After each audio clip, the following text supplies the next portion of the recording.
राम राम मित्रों, आपको याद होगा कुछ साल पहले नोएडा में एक मर्डर हुआ था। बच्ची का नाम था आरुषि।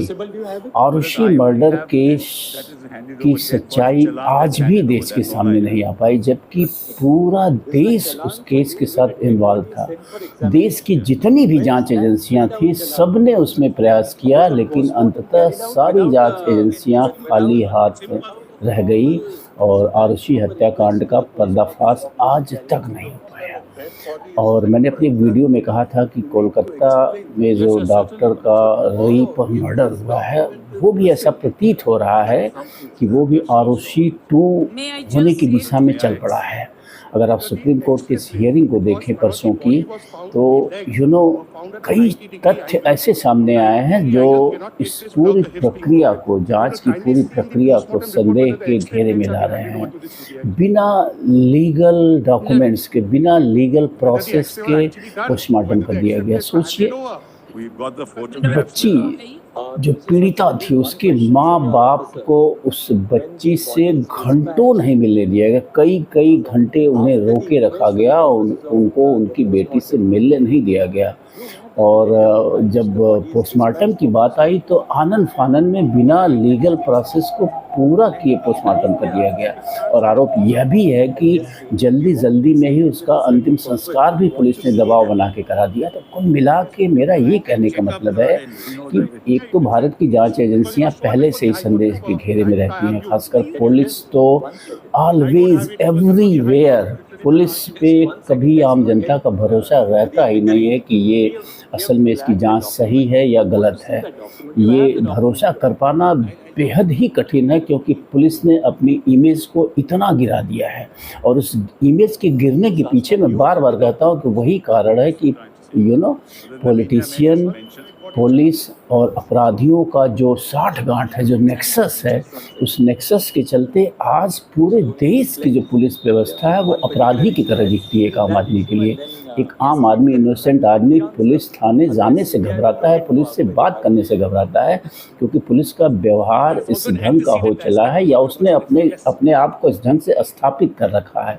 तो कुल मिला के ये विषय का भटकाव नहीं होना चाहिए। विषय ये है कि क्या Kolkata doctor rape murder case भी जो है आरुषि 2 की तरह होने जा रहा है।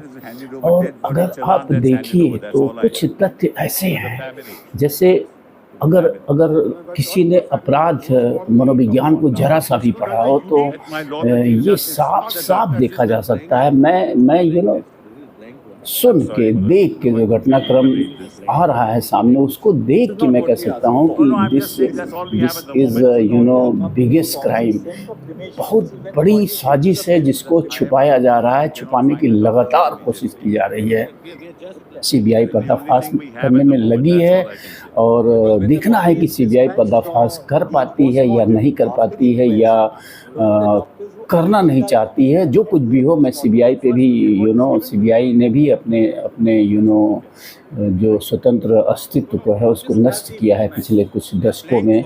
सीबीआई भी लगातार संदेह के घेरे में आती जा रही है। तो ऐसे में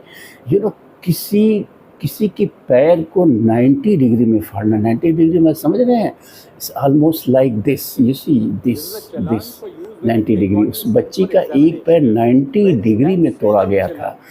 तो डू यू थिंक कि ये पॉसिबल है? उस संजय रॉय, जिसे मुख्य अभियुक्त कहा जा रहा है, एक अकेला व्यक्ति, 50 किलो वजन का भी नहीं होगा, क्या ये संभव है कि एक लड़की अगर प्रतिक्रिया करती है और उसके बाद भी इस कदर ब्रूटली जो है उसके साथ जो उसके शरीर को पाया गया है कि उसके पैरों को 90 डिग्री में फाड़ा गया है, उसकी आंखों पे चोट पहुंचाई गई, तरह तरह से चोट पहुंचाई गई है, ये नहीं पॉसिबल है। सबसे बड़ी बात है कि पोस्टमार्टम रिपोर्ट में जो लड़की के प्राइवेट पार्ट से 150 मिलीग्राम सीमेंस पाया गया है। That is not possible, that siemens can't be of one person. तो ये कुछ चीज़ें हैं जो प्रमाणित करती हैं कि this is a gang rape. Even I can say this is a gang rape. तो ये जो ब्रूटल कांड हुआ है कोलकाता में, इसका पर्दाफाश होना चाहिए। अगर नहीं होता है तो ये बहुत दुर्भाग्य की बात है, और देश की सारी जांच एजेंसियां, सारे ये जो पॉलिटिक्स है आप कह सकते हैं, सब संदेह के घेरे में आएंगे। और ये जो नेक्सस जिसकी बार बार बात करी जा रही है कि आज देश में पॉलिटिशियंस, पुलिस और क्रिमिनल्स में ऐसी साठगांठ हुई है कि पूरे तंत्र को इन्होंने हैक कर रखा है। जैसा कि मैं बार बार कहता हूँ कि हमारे देश की संसद ही इसका प्रमाण है, संसद खुद प्रमाणित कर रही है। प्रमाण कहीं ढूंढना नहीं है, आपकी संसद, आपकी विधानसभाएं, आपके विधायक, आपके सांसद, आपके पॉलिटिशियन जीते जागते यानी जीवंत प्रमाण है इस बात के कि ये जो नेक्सस है, ये सब के सब क्रिमिनल्स हैं। ये क्रिमिनल माइंडेड हैं, चाहे वो कोई पॉलिटिशियन हो जो क्राइम करके पॉलिटिशियन बन गया हो, या फिर कोई क्रिमिनल हो जो रियल क्रिमिनल हो, या फिर कोई पुलिस की वर्दी पा गया हो लेकिन इनफैक्ट वो क्रिमिनल ही हो। तो ये क्रिमिनल कॉन्स्पिरेसी जो है, इसके चलते पूरी तरह से जो है देश की न्याय व्यवस्था ध्वस्त हो चुकी है। तो मुझे पूरा संदेह है कि इस मसले में भी न्याय मिलेगा या नहीं मिलेगा। हालांकि सुप्रीम कोर्ट लगी हुई है, ये थोड़ी सी राहत भरी बात है कि सुप्रीम कोर्ट लगातार जो निगरानी कर रही है इससे पूरे प्रकरण का। तो उम्मीद ज़रूर है कि न्याय होगा, फाइंड आउट होंगे जो दोषी हैं। और मैं एक बात दावे के साथ कह सकता हूँ कि ये साजिश है, ये गैंग रेप है, और निश्चित रूप से इसके पीछे और बहुत सारी चीज़ें हैं। जैसा कि उस आर्जिकल मेडिकल कॉलेज के प्रिंसिपल पे ये आरोप लगाया जा रहा है कि he can do anything for money. तो मनी के लिए संभवतः डॉक्टर को बहुत सारी चीज़ें पता रही होंगी, वो बात करती रहेगी इसकी कि वो डिस्क्लोज करेगी।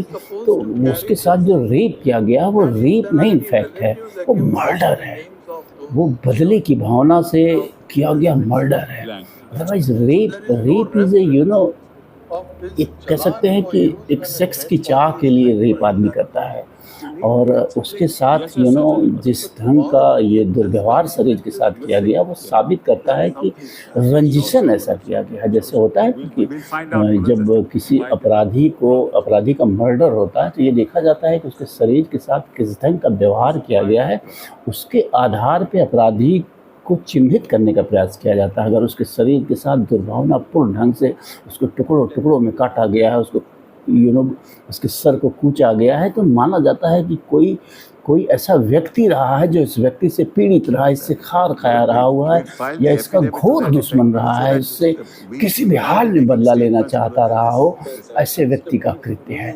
तो इसी तरह से इस अपराध को देखकर, रेप एंड मर्डर को देखकर ये साबित है कि जो कोई भी है वो उसने दुश्मनी बस ये सारा कुछ किया है।